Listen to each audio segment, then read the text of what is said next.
the books of Professor Yunus and the books of Alex Count. So if you haven't had a chance at the next break, please do so.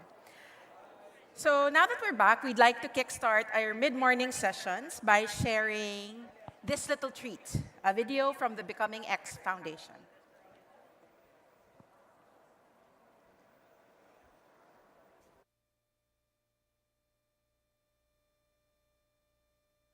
Capacity.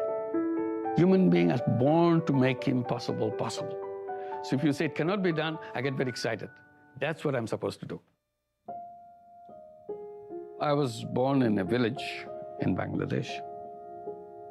I always felt that the country is a poor country. Hunger is a part of the life. You have to go miles to find a school. Many people will have no change of clothes. Life is very tough. As we grow up, we are always asking the question, what next? How to improve the condition of the poor people. That's why I thought I should study economics. I did my master's degree and then became a teacher. Then I was given a scholarship to go to the United States. It was kind of a period of quick transformation. The assassination of Martin Luther King, assassination of Bobby Kennedy, demonstrating against Vietnam War. So this combination of all this defiance and challenging the system had a lot of impact on me. In 1971, and after a long conflict with Pakistan, we became an independent country. So at that point, I decided I should go back and see what can be done in an independent country. But the situation started deteriorating instead of improving. So all your dreams turned into nightmares. And then suddenly you realize that that's not what the kind of independence we are looking for. So that's kind of a raw form of idea that something to be done. I never thought I'll solve the problem of poverty, but I can do something. Why don't I go and see if I can do something for one person? So I would go to the village every day and trying to find a person that I can be useful to him or her. I got confronted with this problem of loan sharking in the village. People lending tiny money and grabbing everything the other person has. And I was thinking, what a shame that people have to suffer for this because they don't have enough, just a small amount of money to take care of their needs. And no bank can help them. No bank comes anywhere near them. And I said, my God, this is terrible. And I can do something about it. So one idea came that why don't I lend the money myself? That's the easiest way to do that. Then they don't have to go to loan shark. See, I see a problem, I try to solve that problem. I started taking money out of my pocket and giving money to the people in the village. I was not thinking I will create a bank. That was far removed from my idea. I was just trying to protect one person and the next person. And people were very happy about that. And it became very popular. Crisis came when I was running out of my money. So how do we continue? Then the question of creating an institution which can run by itself came to my mind. So I tried many ways, tried to persuade the banks. Banks said, no, it's impossible to lend money to poor people. Finally, I thought, why don't I create a little bank for the poor people? After lots of trial and error with us, finally, the Finance Ministry agreed. And in 1983, we created the bank, named it Grameen Bank, meaning village bank. We defined it by saying it's a non-dividend company to solve human problems without any intention of making money for yourself. We had a grand ambition to have 500 branches. Gradually went way beyond 500. Right now, we have 2,600 branches all over the country, reaching out to all the 80,000 villages of Bangladesh with over 9 million borrowers. Businesses can be run this way. It doesn't have to be always making money. If you want to fulfill your selfless dimension, then you create another kind of business, social business, where you don't want to make money for yourself. You want to solve the problems of the world. Anybody can be successful, that's the point. It doesn't need a special person to do that. You can be successful because you impacted on a million people, but you can be successful in one person. That's a success too.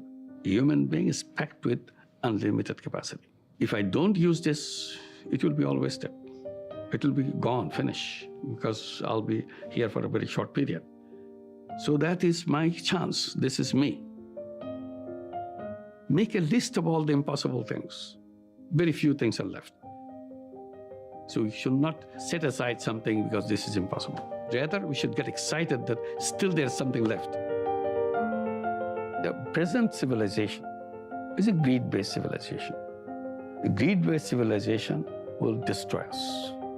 We have to build a new civilization, a civilization which will be based on empathy, sharing, rather than grabbing, not servitude, not to work for somebody and make a living. Making a living is a very small ambition for human being. That may be the ambition of all other animals. They live just to eat and eat to live. Human beings are different because they have a greater mission. How to take care of everybody else, how to take care of the whole planet itself. Step by step, we are making things happen, which was thought impossible. That's our journey.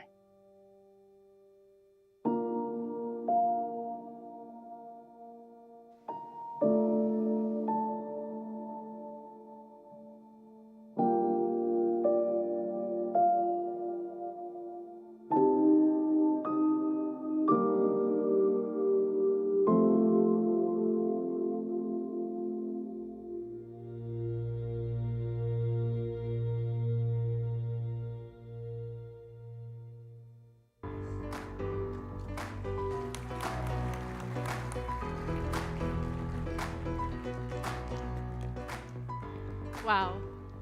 What a great start to the Social Business Day already. I hope you've had a great morning, you've had a great break, because now is the time when we start our first plenary of the two-day event. Our first plenary session is based on the theme of this year's Social Business Day, advancing the exit route from the current self-destructive civilization. And this plenary will be moderated by Dr. Faiz Shah, the Head Development Management and Director of UNIS Center in Asian Institute of Technology, Thailand. And he will be joined by a stellar panel of speakers on stage, starting with Professor Muhammad Yunus, Mr. Shahidul Alam, the Managing Director of DRIC, Ms. Lynette Ortiz, President of Land Bank of the Philippines, and Audrey Tangonan, the founder of Sinaya Cup, in person. Joining us online is Ms. Zanel Lamini Mbeki, the founder of Women's Development Bank, who's going to join us via Zoom. Please put your hands together to welcome the first panel of speakers.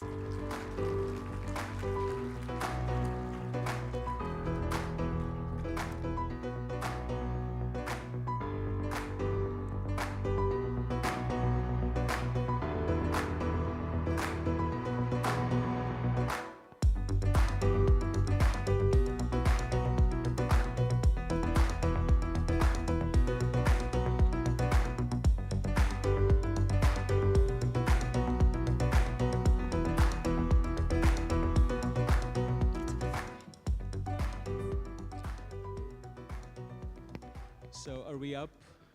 Great. Well, lovely to be here. Good morning, ladies and gentlemen. It's been a wonderful opening this morning. And I'm trying to feel underwhelmed a little bit because with this kind of a panel, moderation becomes, well, an achievement task, right? So, but it's such a pleasure to have all of you, a full room, and this wonderful location, and the great hospitality from our friends at NWTF. Well, to get this panel started, I'd like to start with first setting the stage of what we're up to, what we're up against as we see the world really unravel in so many ways. You've heard Professor Yunus's call for resetting civilization. We all are aware of that conversation. You've also heard that as we speak, there are things happening around us that are the exact opposite of the kind of world we want to imagine, that are exactly contrary to the principles we all grew up in believing in, And the reality that we But that's want all we to have see time. is dissipating very quickly. And it's not just the environment, it's social strife. It's cracking the fabric of society in so many different ways. And you know, it's easy to blame one or two or three causes to this. There are many interconnected causes. But a lot of this has to do with the way we've constructed our economic and our social support systems. And of course, we knew they were unsustainable from a while ago, but I think we are heading very quickly into a showdown phase. So this panel is timely. This panel is perhaps even a call for action for trying to, in our own little way, reset some of the bad things that have been happening around us, because the system that we believed in, wanted to believe in, has stopped working. But the good news is that there is an alternative. It may not be very big on the horizon at the moment as we see it, perhaps, or other people see it, but there is an alternative. And that end, or that reset, is what this particular panel is all about. So, privileged as I am to have Professor Yunus on this panel, I think we would all like to start by going, to Professor Yunus himself, and sir, asking, where are we you've mentioned this morning as well, and we've seen this reverberate through so many conversations. But where do you think we are at this moment? And what are some of the reset mechanisms you talk about? The escape hatch that Professor Yunus talks about. And so with that kind of laying the ground, we can then proceed down the rest of the panel. Over to you, sir. Thank you, Faiz, for your question. Let me put it this way. When our worries began, we were looking at it.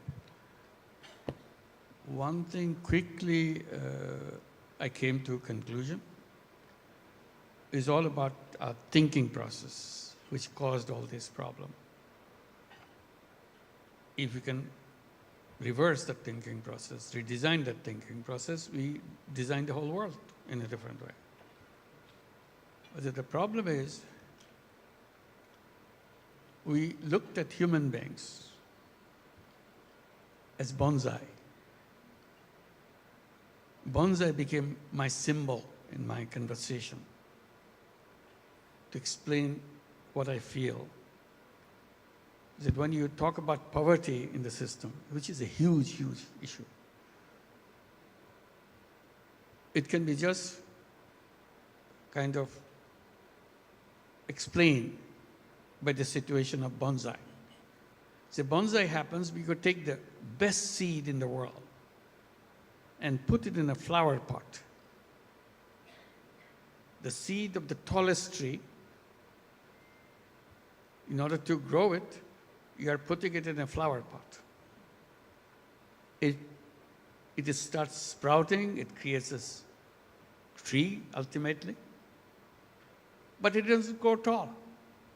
It becomes a tiny little one, exact replica of the tree that you saw in the nature. And we call it bonsai. It's a cute little thing. I said, why does it become a bonsai? Does it grow as tall as other trees that we saw? Explanation is very simple. We didn't give enough space, enough soil, so that it can grow as tall as the one that we saw outside. I said the poverty is exactly the same situation. Is a poor person is a bonsai person. It looks like a human being, but actually he was not given the soil on which to grow as tall as everybody else. So it's not the fault of the person. It's the fault of the environment that we give to the person.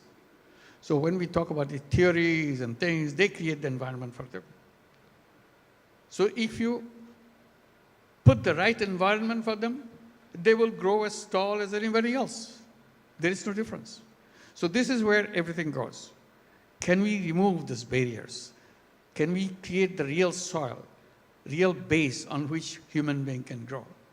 So we started looking at what the institutions are, what the policies are. That's what caused poverty. Poverty is not made by the poor person. Poverty is made the thinking process which went on to our institution building, policy building, legal building, formulation buildings, and so on. So they forced people to remain poor. So started looking at it. One of the things that we did was addressing the whole issue of financing. There are many, many things. But we focused on the bringing financial services.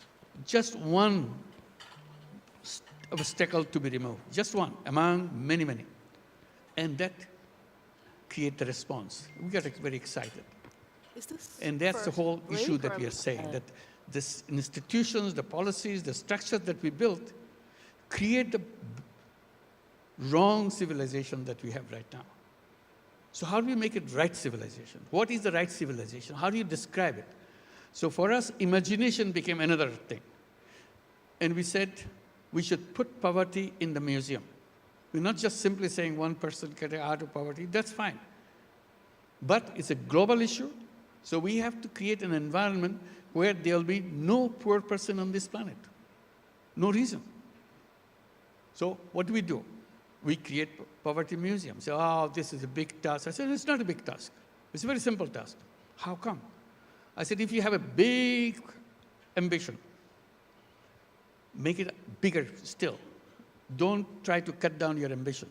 Don't try to cut down your imagination. Let it be as big, as wide as it's possible. But then implement it in a very limited space. You don't try to do it overnight, the whole world. Take one village. Can you make one village free from poverty? Yes, of course you can do that. It's no big deal. If you can make one village free from poverty, why don't you build a little museum for the village? Poverty museum. How many people used to be poor in this village? How many people died in hunger and so on? Whatever history you have, put it in that museum. And let the students go and see it. And today, there is no poor person in our village. It will never come back. That's it. This is as simple as that. Don't make it a big global thing. I'm nobody. I can't do anything. Of course I can do something. If I can't do the whole village, I will take the part of that village and make it poverty-free. It's possible.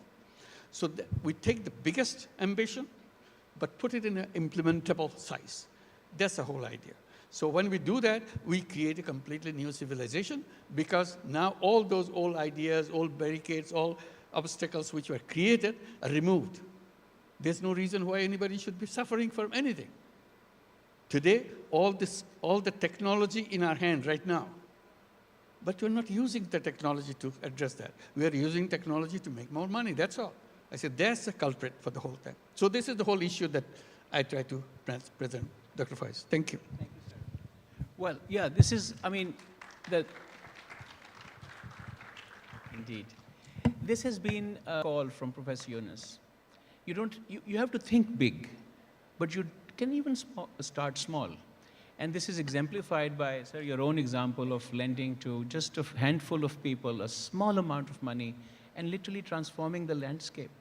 So that's the first message. But at the same time, I think the big thing that I see coming out is that we can take different vantage points and start working from where we think we can create an impact, and then move into mainstream and create that, what we call the point of light phenomenon, where small points of light become one large beam. So with that, I think the vantage point idea, I'd like to move on to our next speaker, who is Ms. Audrey Tanganon, who is herself a social entrepreneur. And she works on an area where some of us are very excited about, but it's also a social taboo. And we will let you describe your work a little bit more. But from the point of view of women's health, if we take this philosophy of starting at one place where we can make a difference and then mainstream it to a wider audience, how would you relate your experience and link it to what Professor Yunus has just said? This is exactly the experience that I am representing right now. So, hi everyone, I am Audrey Tangonan. And just to share a little bit of our story, uh, everyone, can you remember a time in your life where you had a vision and you were told you could not do it, or that is impossible, or that is such a stupid idea? I'm sure most of us has a similar soul-crushing experience. Let me tell you about mine. 10 years ago, on a youth program in New York City, I stumbled upon a crazy little device for women's monthly periods, menstruations. I've never seen anything like it in the Philippines, but Western women were raving about it. Curiosity led me to try and buy it, and it was amazing. I literally had the most comfortable periods in my life. Unlike bulky pads, it felt like I was wearing nothing. And for the first time ever, I could forget I was having my menstruation. Where has this magical device been all of my life? I thought I had to bring this technology to the Philippines. Surprisingly, it was easy because this product is reusable and is compact. 1,000 pads can fit in my pocket. And thus, our brand, Sinaya Cup, was born. So we are the first Filipino brand of menstrual cups, the alternative to disposable plastic pads. Before I launched the product, I was told by a senior entrepreneur in an event such as this, that is such a bad idea. You are still young. You can still think of something else. And you might be thinking, why would she say that? Because to use the product, it requires the users to fold the cup and insert it manually into their vaginal canal to collect period blood. So some of you might be thinking, that is weird. It does sound like a stupid idea. Well, when I tell people how our product is used, we get lots of gasps and concerns. But people rarely show concern about the product life cycle of common disposable pads. We find it normal that we level rainforests to create more cotton plantations, which requires a lot of resources such as water to grow, and drill giant holes in the earth to suck petroleum for plastics. We use more gasoline and emit toxic gases to transport raw materials to factories where we use up more resources to manufacture disposable sanitary pads, and then use more gasoline and emit more CO2 to transport the finished products to customers. We find it more normal that women are to pay exorbitant to keep buying these products monthly and conditioned to sit on their rotting period blood uncomfortably for hours, leading them to rashes, blisters, and chafing on their skin, and in worst case scenarios, infections. And for an uncomfortable experience, a lot of resources to make, these pads are only used for 8 hours at a time. Then we use more gasoline, more CO2 to truck all of these into landfills, where they rot and produce methane. A pad used uncomfortably for 8 hours will rot for 500 years. Plastic pad product life cycle takes 1.8 billion kilograms of carbon emissions and make up to 1 million metric tons of landfill annually in the Philippines alone. That's trash to fill enough 5 SMX auras annually just in the Philippines. And this is normal. But a technology that only requires that we invest more in menstrual health education to encourage more women to switch to Sinaya cups, which solves all of these problems, are seen as the scarier solution. Luckily, we at Sinaya Cup has dared to challenge the destructive norm. The Sinaya Cup is reusable up to 5 years, and that's 99% trash, raw materials, water production, and transport CO2 methane. Everything 99% reduced. And they're also up to 80% cheaper. But for those who can't afford it, we have donation programs. To date, we have diverted at least 10 million pieces from landfills with life cycle emissions of 2.4 million kilograms of CO2 diverted just by investing in reusables. If we disappear today, our Sinaya Cup converts will continue to divert 80 million plastic pads from landfills and 18 million kilograms of CO2 emissions in their lifetime. Converting pad users to cups is one of the most efficient, cost-effective climate strategies. The more we provide comfortable and healthy periods, the more we reduce emissions.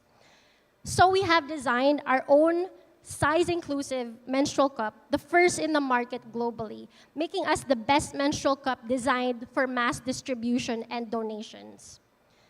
Our vision is that reusable menstrual cups be the first line to menstrual hygiene management, and disposable napkins become the alternative just for the few who cannot use the cup due to disabilities or certain situations. And with our proven traction, it is not impossible. In fact, it would be crazy not to pour more resources into menstrual cup technologies. Our dedicated all-female team and board has worked so hard for years, achieve real measurable impact on zero grants and donations. And we are solving two problems, period poverty and environmental destruction, with just one cup. And we can do more with your help. 10 years ago, I was told that idea was a bad one. And if I had listened, thousands of women would not have their lives changed for the better. I am still young, and many of us in my generation have begun to consider that solving climate change might actually seem impossible, and that we might not live long enough to survive the self-destruction path. The clock is ticking, and everyone in this room has the power to change our course. So let's start supporting effective solutions, however challenging they may be to start. And hopefully you learn something from our story. Thank you. Thank you very much. So inspiring. See, the thing about these seemingly random examples is that they all reinforce one thing, that there are wages to innovation. There are costs to standing up for something that is good and new and is worth doing. And everybody that you see today on this stage, I'm fortunate to be with whom have demonstrated that. So, but one thing that perhaps the subtext in this story was that the disadvantage that women face often has menstrual management featuring very strongly in that. There are taboos, there are inhibitions, and there are bottlenecks that women face just because they are biologically different from the mainstream decision makers. By eliminating the risk, the taboo, perhaps the negativity that menstruation has kind of injected into some of our impressions about women and their abilities, can be helped. By doing that, you connect to another very strong example of where women have made the difference, and that is the Grameen Bank example itself. When you take away obstacles from women's normal trajectory of life, great things happen. So thank you for that wonderful example. And it's underscoring what Professor Yunus just said. Start with one thing that you can do well, and it will transform others. Excellent. We're moving really nicely now. Now, when we talk about specific examples, and you have somebody on the stage who's taking photographs, and you realize that they're a celebrated photographer and image artist, one begins to think, okay, now that Mr. Shahidul Alam is here on stage, what should we ask him? So my question to you, Shahidul Bhai, of course, is that how does public consciousness play a role in creating the kind of change that we are talking about? And what has been your own particular experience? Because we know that it has been very significant in transformational thinking. How do you think the role of images and communication and public consciousness come together in promoting some of these ideas that we're talking about? But of course, this is just one part of the question. You can respond as much and as any way you like. I'll take artistic freedom, if I may. Thank you for that, Faiz. I'd like to start with something that Tawakkul mentioned earlier, the fact that there is, as we speak, genocide going on in Gaza. That's the world we're living in. And I will also take advantage of Professor Yunus's reference to history. War crimes are not new. On the 16th of March, 1968, US helicopters gathered around a village called Song Mai in Vietnam and began attacking the villages. The Marines came down, they burnt their villages, they raped women of all ages. It was horrific. There wasn't Julian Assange or Wikipedia at that time, so the story wasn't known until about 18 months later when it finally broke through a whistleblower. But then scientists, social scientists began an interesting experiment. They wanted to see what it was that made some people participate in that horrific act, but others not. And there were 3 crew people who planted their helicopter in between the attackers and the villagers. So it wasn't uniform as such. And they looked at all sorts of things. Was it poverty? I mean, some of the people were working class, but not everyone was. Was it race? Some were white, not everyone was. Was it religion? Some were Protestants, not everyone was. They couldn't find something unique which made that connection until they came up with one observation. In homes where the family values required belief in a certain type of humanity, when children were brought up with a certain type of value systems, those were the people who did not participate in those heinous crimes. Now, I will move on from there and to what I do. I mean, I'm a photographer, and the reason I'm a photographer is because I became very conscious of the power of visual storytelling, how that could make a difference.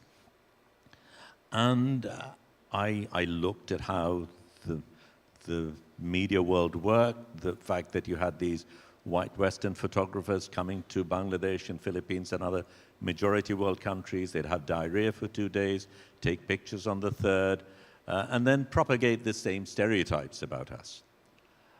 So we set up Drick Picture Library, a social business. At that time, the term wasn't fashionable or known. I didn't know it. To really create a platform for local storytellers so they could tell a different story. But while I was doing that, I began to question my own position within that setup. Here I am, a male, middle-class, Muslim person taking pictures where I also had control. So I felt that that too needed to be challenged, and we set up the first women's collective, Onno Choke Daka, Seeing with Another Eye, a group of women who began to take pictures, and they did very interesting stuff. In fact, that group had 2 of Professor Yunus's colleagues, Nurjahan Chakladar and Nargis Jahan Banu, within that. They did very interesting work, but they were middle class. And while they addressed the gender issue, they did not address the class issue. So Drick was set up in '89, this was in '92, '94, we began training working class children. Now, that was a very interesting exercise and we did very well, but we are not a Grameen Bank, we're not a BRAC, we're not a large organization with lots of resources, and the kids wanted to replicate this wonderful thing that was happening to them. And we thought, what can we do? So we started a little experiment where the children began to teach their parents to read and write. This changed the family dynamic, it gave them a sense of dignity, and a whole lot of things, but it did some other things as well. A couple of days later, they came up with a proposal to me. They said, we want bicycles. Sure, I mean, I've been cycling all my life, and the kids want bicycles. Of course, I can understand that. But they knew the following question, what would come? Where's the money going to come from? But they had a plan for that as well. They'd done a cost-benefit analysis. They said, you spend so much money every day for us to come to the agency. If you buy us these bicycles, then over time we will recover the money and we will have the bikes for ourselves. Beautiful plan. Yeah? Those of you who've been to Dhaka know what Dhaka traffic is. And I wasn't going to take this risk of giving bikes to these kids and have the parents running after me. So what I said was, okay, you can have the bikes, but first I need you to get permission from your parents. So a couple of days later, one of the kids, Iqbal, he comes with a torn piece from his notebook, and in scrawly writing, his mother has written, Iqbal can have his bicycle, you have my permission. Now, this was the first letter that she had ever written. Her son had taught her to write. That letter became so important. They framed that letter, they put it up on the wall. It was the proudest possession that this family ever had. Now, I use that to refer to analysts, accountants, investors, and ask them how they quantify development, quantify growth, quantify success. And they normally have these matrices. They look at the bottom line, they look at number of people affected, they look at all these parameters. And I try and tell them, until you have learned to value what that letter means to Iqbal and his family, you have not really understood development, you've not understood wealth, you've not understood human dignity, and you've not understood human beings. That's what I'd like to leave you with. Thank you.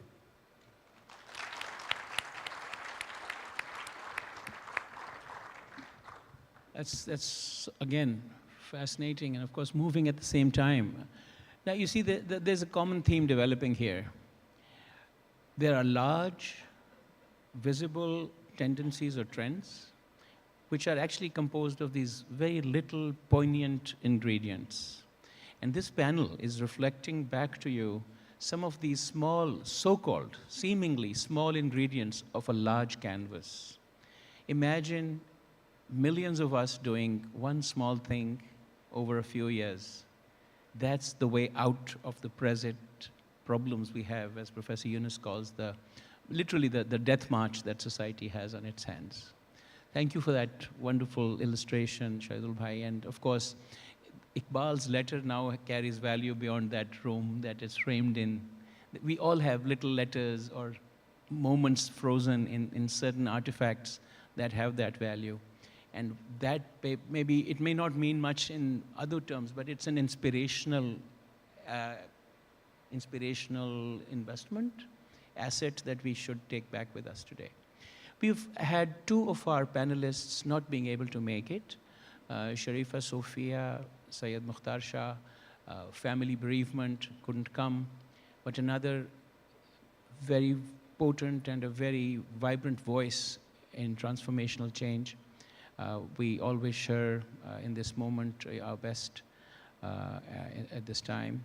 Our second panelist, Ms. Zanel Mbeki from South Africa, had somehow misunderstood the timing, so she may not be able to join us at this moment online, but she has sent a message which we will play at some point in time. So we're down to our last, panelist. But the good news is that we'll have more time for questions and comments and feedback from all of you as we wind this down. Now, our final panelist is Ms. Lines Ortiz, who represents Land Bank of the Philippines.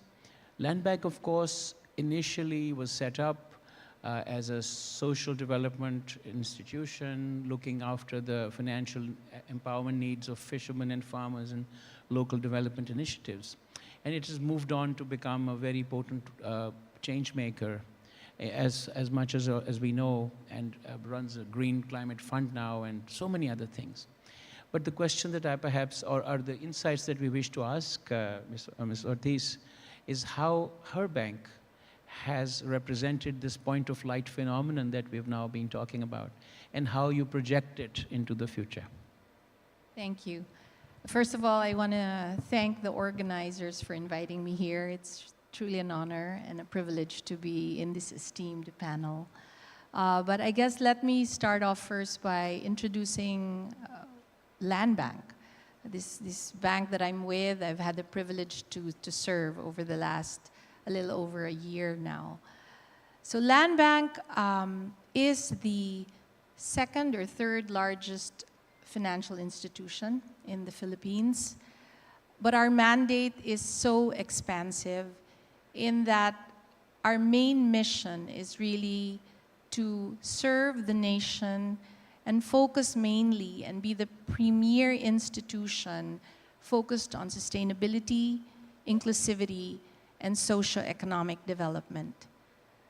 We have been in existence for about 63 years now, and we were born out of the vision to really empower the countryside and focus our financing to fishermen, farmers, and the rural areas. But fast forward, 60 years later, we are now the largest government financial institution, the largest government-owned corporation, and also the government depository. It is a tremendous responsibility that we have to ensure that our mandate is fulfilled. And I was speaking, we had a wonderful conversation with Professor Yunus last night along what is a conventional bank and what is a social, a bank that's really focused on social business. And I was sheepishly telling him that we're somewhere in the middle, where, of course, we are required to meet all the regulatory requirements and metrics of a traditional bank. But we also need to ensure that we intensely focus our resources to socio-economic development. So I'm happy to be part of this panel because I think the 3 zeros, this transformative vision of Professor Yunus, is very much aligned with what we do in Land Bank. So it's zero poverty, zero unemployment, and zero net carbon emissions. On the zero poverty level, Filipinos here in this room know that our poverty level is at around, I think, 22%. There has been a slight reduction, but there's really a lot more that we need to do there. And in Land Bank, what we do is we put together lending programs that are very much focused and customized to various groups and sectors. Fishermen, fisherfolk, farmers, rural financing agencies, and institutions, of course, are our clients.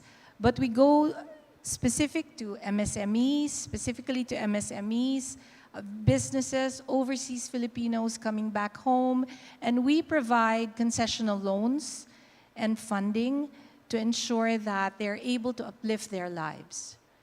Secondly, I think more importantly is the partnership that we have. We are partners with microfinance institutions. Many of them are here in this room, ASHI or CARD. We've met with them, and we have provided them financing, which allows us then to expand our reach and our access. And that, for us, is critical. For Land Bank, we are in every province of the Philippines. And that is critical as it, providing access, financial services that are easy and convenient. That has been our mandate as well. But Land Bank Kasama is an initiative that we have put together, which now allows us to further expand our reach through partnerships with cooperatives, even sari-sari stores, hardware stores, rural banks, to make sure that banking service is accessible, convenient, and that we provide it in a very swift manner. So we have done so much in terms of really extending financing to microfinance institutions, to the individuals and retail clients themselves. We have also been partners with various government agencies like DSWD, the Department of Social Welfare, in ensuring that the amelioration programs, the cash grants, are also distributed in an efficient manner. So there's really so much to be done, and our work has really cut out for us. But I very much believe what Professor Yunus mentioned about if your vision is clear, if your mission is clear, you have a North Star to aspire to. And that is what the 12,600 land bankers are all working towards. And to the development partners here, we thank you for this partnership through the years, and we look forward to supporting you. Thank you. Thank you so much. Well, this is another wonderful example of how, even governments, when they want to do it, can create institutions that will respond to public mandates in a more sensitive way. Of course, most of our countries have institutions that mirror the land bank, and we all see some of them perform extremely well, some maybe not that much. But it's good to hear that the commitment and the drive that Land Bank has exhibited in the Philippines is something that others can look up to as well. But we have, of course, don't look at the timetable because we're over time by 7 minutes. But we started a bit late too, so I think we can take some license and maybe add another round of comments. If there's any quick questions around the room or any comments that you'd like to make around the room, this is a great time to do that. Of course, I can't see anybody because the lights are so bright. I can barely gaze beyond like 2 feet from here. But if there's a hand up, please, or if there's a comment, or if there's any feed-in to this, shall we invite questions? There is a hand up there. Yes, please go ahead. Is there a microphone, or would you like to walk up here? And yeah. I'll do my workout as well. So here you go. Hello, and a very good afternoon. My name is Adriana from UKM, University Kebangsaan Malaysia. And I just want to ask, I am very inspired by Dr. Yunus' speech from today and also from last year at Langkawi. So in my faculty, I have learned that 60% of the students are from a low-income background. And I thought that 60% of my friends are hungry and they don't have the sufficient funds to buy food for class and whatsoever. So I have made the initiative to do a social business in my own faculty to help those in needs and give them the ability to buy affordable foods.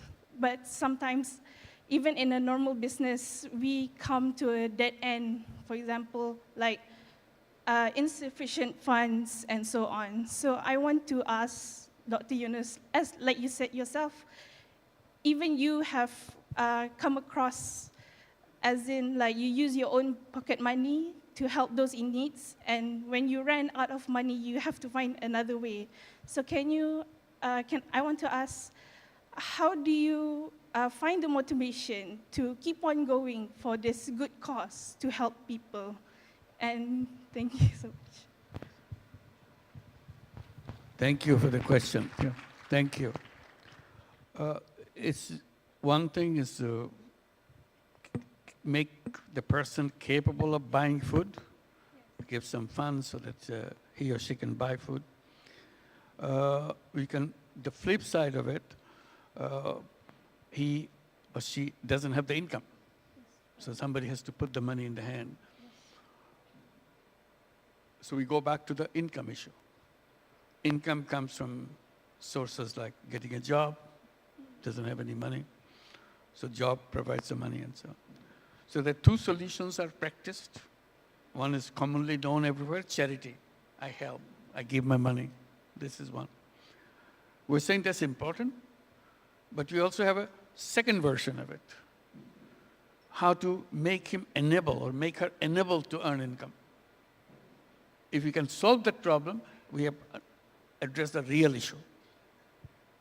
Take the capability of the person, translate into income flow. The belief that we work on, every human being is equipped with enough creative capacity to earn an income. One doesn't have to have education necessarily. Education doesn't translate into income all the time.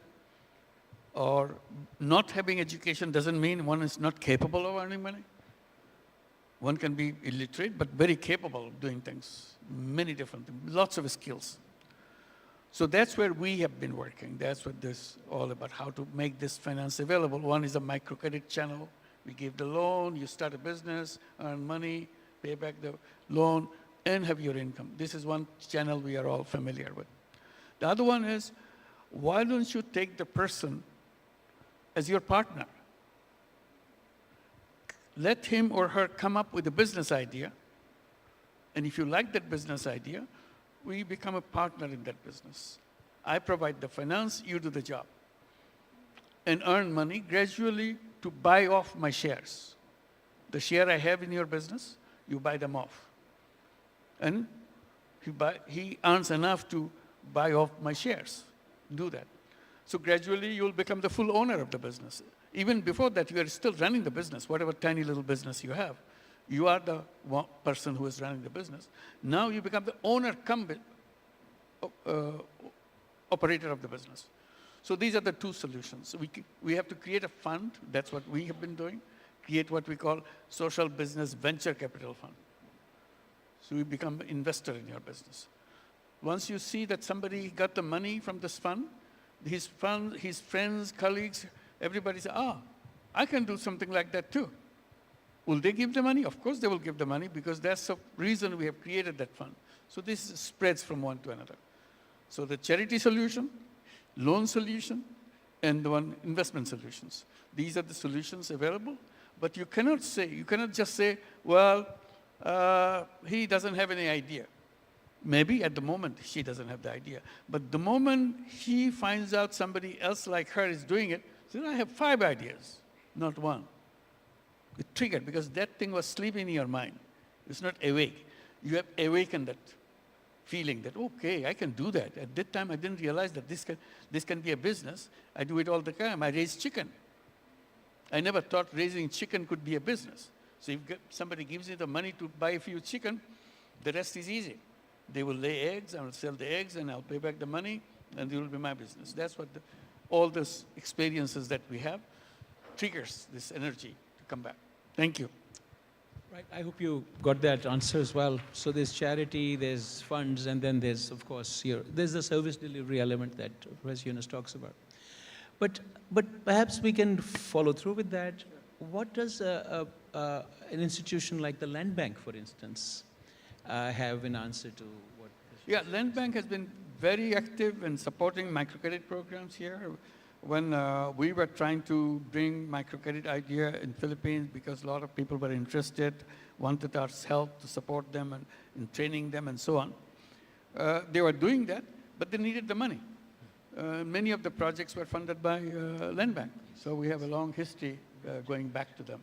So thank you. So that's one way. If there's an institution that supports this idea, that is inspired by this mission to reach out to people who otherwise will not be able to access money, right?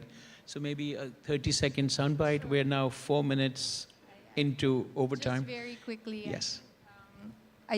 We did mention that we have a lot of these lending programs and partnerships. So for Land Bank, not only do we extend actual loans to MSMEs, and really work with them in terms of, really incubating and working on the idea. We also support a lot of the microfinance organizations, provide them the fuel and the capital to in turn further expand that credit. And on top of that, I think financial education is very critical. Really, we have a lot of these programs as well to extend, to be able to really help in terms of from basic accounting to how do you manage a business. We all come together to really make sure that that cycle is complete. Really, it's to break the poverty cycle. Wonderful. Thank you so much. We also have similar examples of a bank running capacity building programs. Mr. Mbeki is not here today, but some of the work that they do in South Africa is linking finance to financial literacy. So I think that's a good vehicle to build this kind of capacity. We're now 5 minutes into overtime, but thank you so much for being here. A panel like this, I feel should go on and on for a longer time, but we have other things to get to. So 5 minutes off is not bad, right? Congratulations, guys, for keeping to time. And thank you for being engaged. And my particular thanks to this wonderful panel, Ms. Audrey, Ms. Sotis, Shaidul Bhai, and Sir, to make this first panel a pace setter for the rest of the program. Thank you so much.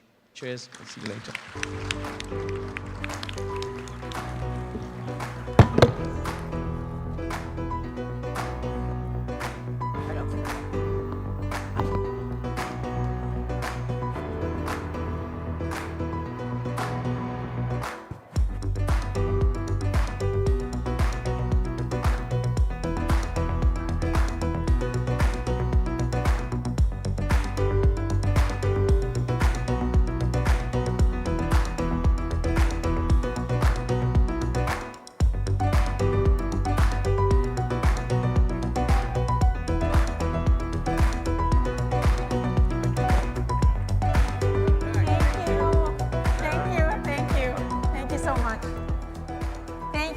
For that wonderful session.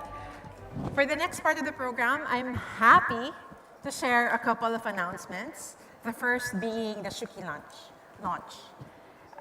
Joining us online via Zoom is Mohammed Ashraful Hassan, Managing Director and CEO of Grameen Telecom Trust.